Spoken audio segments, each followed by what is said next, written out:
Hey everybody, welcome to Fantasy R&R. This is your host Ryan. And I'm Rob. And this is week 4 of Fantasy Football 2022. This is Fantasy with Rob and Ryan, Fantasy R&R. As usual, let's get kicked off with Thursday Night Football. Dolphins at Bengals. So there's some news that Tua and Waddle are questionable for this game and may not play. Tua had that big hit. They don't know if he was concussed or not. They took him out of the game for a little while. He did not repeat his 6 TD performance like we all thought. Waddle, on the other hand, at this particular moment, is dealing with a groin injury. We all know how much it hurts to get kicked in the dick like that, Rob. But Jalen Waddle being the 3rd position-ranked wide receiver in fantasy scoring this year, that's going to be a big blow. Hopefully he is ready to go, but this game may not be as much of a banger as people think with most of the offense hurt like this. Yeah, I'm a little concerned about Edmonds. I'm not going to drop him or anything, but I'm surely benching him where I own him as of right now. Even last week with the 2 touchdowns, it was very limited touches. It looks as if they're going to go within the air more often than not, so I'm not trusting him. But it's the Dolphins' defense in this game that I'm interested in seeing, albeit they gave a lot of yards to the Bills and whatnot. They did stop their touchdowns, so I'm interested to see if whether or not the Dolphins' defense can be trusted as they were just last year. Vikings at Saints. Honestly, Winston has been a turnover machine, and Alvin Kamara has not been doing anything on offense lately, and he's dealing with a lingering injury, obviously, because they're talking about him maybe being out for week 4 as well. I would say at this point it's time to start the Minnesota D. Whoever the Saints go up against, you got a chance with that defense to at least get you a couple points at a time and hopefully prevent them from scoring for those bonus points. Jameis Winston has 5 interceptions this year already, and Alvin Kamara has not been doing anything. It's actually been really rough for people who are taking him in the first round in redraft leagues. Right now, with a rib injury, he's been a limited participant in practice, and we don't know if he's going to be fully ready to put up another week's performance of, get this, an average of 6 points. This week I'm saying start Adam Thielen, start KJ Osborne. It appears as if Dalvin Cook is, guess what, injured again. Holy crap. Alexander Madison's going to step in his place, but I think Kirk Cousins is going to be able to toss all over the Saints defense. And I think Thielen finally showed last week what Adam Thielen is, and I think KJ Osborne could be a very sneaky wide receiver flex play this week against the Saints defense. Browns at Falcons. Well, something I've been keeping my eye on very closely is Drake London on the Atlanta Falcons. I knew this guy was just going to be a stud coming into the season. I don't know why he was dropping so late in the draft. He had a lot more upside than other wide receivers. Most people just simply said it was because of Marcus Mariota starting for the Falcons. We've seen a lot of other wide receivers have success with bad quarterbacks. 9.9 points in week 1 in a half PPR scoring system. 20.6 in week 2 with a TD, 12.9 in week 3 with a TD, and this is with Marcus Mariota. Right now, Drake London is the 13th ranked wide receiver in fantasy in ESPN. He's been an absolute machine. He's only 90% rostered. That means in most 18 leagues, no one's even picking him up. And the guy in our league that you brought into the league, Rob, he hasn't even started him once since putting him onto this team in the rookie draft. So it's going to be interesting to see if Drake London becomes an every week flex 1 or wide receiver 2 for people. I think it's obviously valid. Drake London should be in your lineups. It's week 4, and we're talking about David Njoku. He finally had a week last week, and everybody is looking to scramble to pick him up because, again, it is a tight end with a pulse. I say it's worth a shot, especially, again, if you do not have Travis Kelce. Let's look at Njoku and hope for the best because, again, it's that time of year to pick up David Njoku. Bills at Ravens. Lamar Jackson is running towards another MVP season right now. He is the number 1 ranked fantasy QB in the league by far. 5 TDs at a time. He's still got some of his Lamar Jackson qualities where he's not quite as good of a thrower, but Mark Andrews has resulted in the number 1 ranked tight end. He's now taken over Kelce as the best tight end in the league by far for fantasy purposes. Rashad Bateman had a huge game the week before last. He's the 19th ranked wide receiver on the season so far. J.K. Dobbins not getting a whole lot of action. Devin DuVernay, though, guess what, is ranked 1 above Rashad Bateman. He's getting a lot of action in there. So you got Mark Andrews, Rashad Bateman, and Devin DuVernay all inside the top 20. If these guys aren't starting for you every week, you're crazy. You got to get into this Ravens passing game. Gabe Davis started out the season hot and pretty much has not done much since, but I'm thinking after a very shocking loss against the Dolphins just last week, I think Josh Allen is going to be spinning the ball all over the place, and I think Gabe Davis will become a huge thing. Stephon Diggs is becoming a huge thing this year, and Gabe Davis is going to be right behind him. Very similar to that of any type of wide receiver, too, with Stephon Diggs getting the potential double coverage.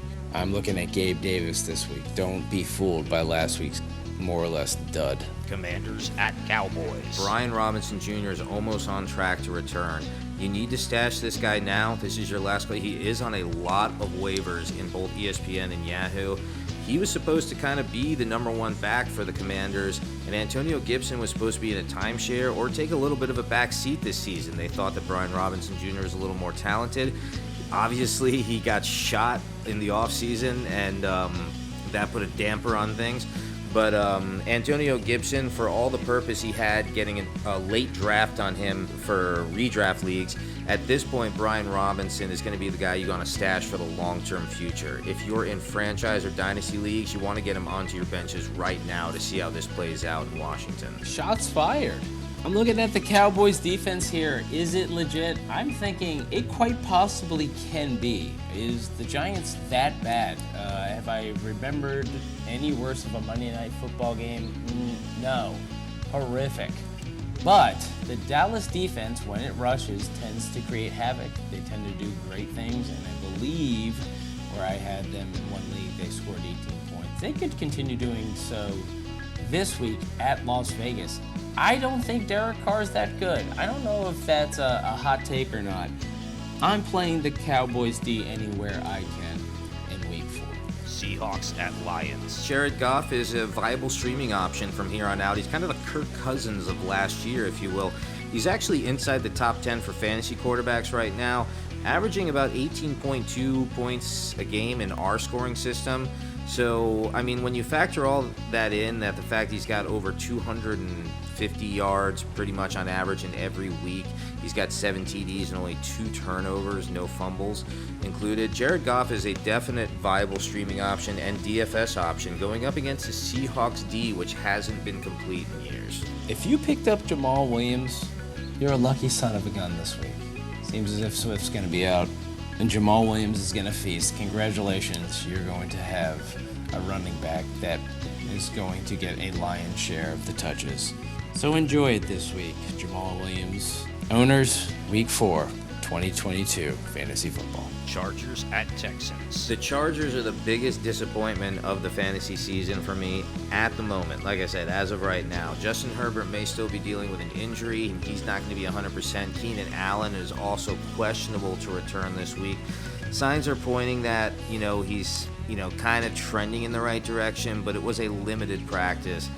So we don't know if he's actually going to be ready to suit up on Sunday or if he was just taking some warm-ups. On top of that, Austin Eckler hasn't been doing a whole lot, and it's a little bit scary at the moment. I mean, Eckler was a top option for a lot of people, including us on this podcast. Right now, he's ranked outside the top 20 in running backs.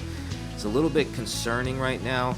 Field Yates seems to have some kind of backing to Austin Eckler still at the moment, so I guess, it's not somebody you bench. I still feel like he's an every week starter, much like Jonathan Taylor, even if he's going to have his off weeks.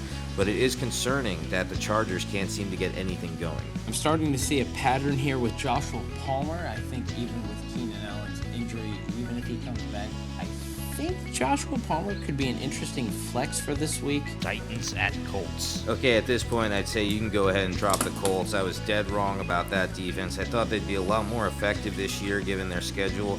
Up against Houston, they only put up 8 points in our scoring system in ESPN. Up against the Jags, they put up 0, allowing 24 and a complete shutout on their side of the offense. And against Kansas City, although they managed to win, they allowed 17 points against. They did get an interception, fumble recovery, and a sack, but unfortunately, within that time frame, they let up a ton of yards to the point where it wasn't even much of a victory for the Colts defense. even though they won the game. I would say you can go ahead and drop them and stream from now on, seeing as how at this point in the season, they are only ranked 23rd in the league. Go Jags. Bears at Giants. This game is going to be fucking awful. The Bears are absolutely atrocious to watch. I think Justin Fields is definitely going in the wrong direction. I'm not seeing any growth from him at all. It doesn't matter that the rest of the team is bad. I mean, he's got some talented guys around him, for God's sake. Darnell Mooney, Cole Kmet, David Montgomery. I mean, like, what exactly more do you need on your team to look like a good quarterback? Justin Fields just looks awful. I'm not sure if it's going to be a Trevor Lawrence situation where, maybe they kind of move him into another offense or, coaching staff around him, and he just starts to kind of build from there. But at this point, it's not looking good. The Giants, Daniel Jones is doubly awful. He makes a lot of weird throws on the run, and the offensive line has been absolutely abysmal, letting up tons of sacks. I think this may be the worst game of the week, if not the season, if not the decade. Yeah, here on the show, we have the game of the week. I do agree with you, Ryan. I believe this is the lame of the week. Who I do believe is not lame, though, is Khalil Herbert. I think he showed his true colors last week. I think they were smart. They would start Herbert, and they're not going to. But hopefully, the Bears can see what they have in Khalil Herbert, who I believe is going to surprise many of fans and fantasy players this week.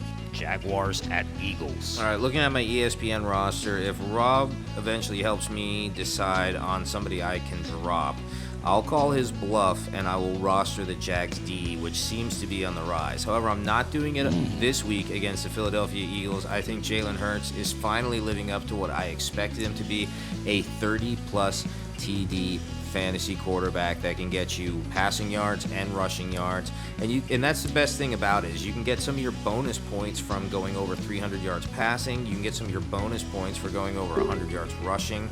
I mean, those kind of things really matter in fantasy when you're a dual threat. So Jalen Hurts is on the rise, and I would not start the Jaguars defense this week, but being the fans of the Jaguars that we are, if Rob helps me decide on somebody I can drop, I will call his bluff and roster the Jags D going forward. Start Evan Ingram, start Travis Etienne, and start Zay Jones this week. Yes, I do believe Philly's defense is good, but on the flip side of that, I do believe the Jaguars are going to be very throw-heavy in this game. I think this is going to be a shootout. This is my game of the week, and I have a score prediction. Here's my Carava Robs lame-ass score of the week. I do believe that the Jags win this game 35-31. I think this is going to be a shootout, and that's why I say start Ingram, Etienne, and Jones, because I believe Trevor Lawrence is going to be throwing early and often. Go Jags. Jets at Steelers. Najee Harris has been my biggest disappointment of the fantasy season personally. Right now, position ranked 18, just barely inside the top 20. He's almost just like barely encapsulating around 10 points a game. It's really sad, actually, because he's still kind of dealing with some injuries, and the offensive line work on the Steelers have been terrible, as well as their quarterback play. We don't know when Pickett's going to come back, so it's unfortunate. You might have to downgrade him to your RB2 or your flex 1 or 2, and the difference there is that there may be situations where you come across a better option or trade for a better option and you can replace Najee Harris. But right now, I still think that he's an every week starter. It's just unfortunate that he's not living up to the hype that I hoped he would. Tyler Conklin seems to have become a thing in New York. I don't know why it wasn't a thing in Minnesota, but here we are in New York. Tyler Conklin is being fed. It's worth a shot. Cardinals at Panthers. The big takeaway right now is Kyler Murray has not been on fire, and it's a lot due to the wide receiver core he has available to him. With Rondale Moore, that's been out for weeks, and DeAndre Hopkins suspended, A.J. Green being pretty much his only target, and then there's Greg Dortch. So this is actually last call on Greg Dortch for this week, because Rondale Moore still may not play, and DeAndre Hopkins still has a couple of weeks before he comes back. Greg Dortch is averaging, at this moment, about 8 targets per game, and although he was limited at Wednesday practice, he's probably going to play this week, and he's going to be once again the main target for Kyler Murray. Yeah, I do believe that Kyler Murray is going to have a big bounce back this week. I think last week he underperformed significantly. Carolina's defense looks horrible. Baker Mayfield can't throw throws. Let's just be honest here at this point. We've seen enough. they're going to continuously turn over the ball, and Kyler Murray's going to have enough opportunities to throw the ball, and I think he has a huge week. Patriots at Packers. I think it's pretty clear to everyone that Mac Jones suffered some kind of high ankle sprain and that he's definitely going to be out for weeks. He was not spotted at practice and listed as a non-participant. While they're trying to stay hush-hush about it, we all know what that means is that Brian Hoyer is probably going to be starting the game at Green Bay in Lambeau, which to me means with a Packers defense that has been a little bit surprisingly effective, you'd probably want to start them against the Patriots this week. Green Bay will absolutely eat right now. They are the 9th ranked defense in the league, so they're inside the top 10. They're coming off a performance with 2 fumble recoveries. The week before that had an interception. This is another week to grab the Packers D. Yeah, I'm going to piggyback there with you, Ryan. I'd say you can't start a single Patriot this week, and if you do, your team is probably in dead last in your fantasy football league. Broncos at Raiders. I'm here to say do not believe the Mac Hollins hype. He's outside the top 20 right now, and it's only because he's that close is because of what happened last week in Tennessee with 8 receptions off of 10 targets for 158 yards and a touchdown, amounting in our half PPR league to 26.88 points. It's absolutely impressive performance, but before that he really did nothing, and on top of that, this was mostly because Hunter Renfrow was out for this particular week. Hunter Renfrow is probably going to return. He was sidelined at practice, but he is going through the concussion protocol, so right now, if he does come back, you're going to downgrade Mac Hollins. You probably won't see another performance like that until maybe next year, and that's if he can make the squad again. On the flip side of that is Cortland Sutton. I think Cortland Sutton, Russell Wilson has to figure something out here at this point, and I think Cortland Sutton could benefit most from it. I think he could potentially be a wide receiver one, where everybody thought that Jerry Jeudy was going to be. I think Cortland Sutton is going to end up being that person. And I would say if you can get him on the cheap now, get him. If you got him, start him continuously, no matter how bad Denver has struggled offensively this season. Chiefs at Buccaneers. So I think this is going to be Tom Brady's bounce back game. This is my game of the week. I really do think that a Mahomes-Brady rematch here outside of the Super Bowl is going to be an interesting one. Tom Brady's going to be hungry and ready to fire off after all the media frenzy about his, emotional personal life. And I got to remind people, he's averaging over 200 passing yards a game, has 3 TDs, has a touchdown in every game, and he's only got 1 interception. So we should stop acting like Tom Brady is completely inept. He's also one of the smartest, most efficient game managers in the game. He's going to be hungry to win. The Chiefs just lost to the Colts, who got shut out by the Jaguars. So, this is just one of those things where, we got a hungry quarterback versus a hungry quarterback, and I think Tom Brady bounces back this week. So if you had him on your team hoping he would recreate the success from last year, I think this is a great week to stick him back into your roster and watch the fireworks go off. This is the week that I believe that Clyde Edwards-Helaire is going to come crashing back down to earth. I think that this could potentially be a solid game. I do believe, on the opposite, Ryan, that I do believe the Chiefs come out on top on this one.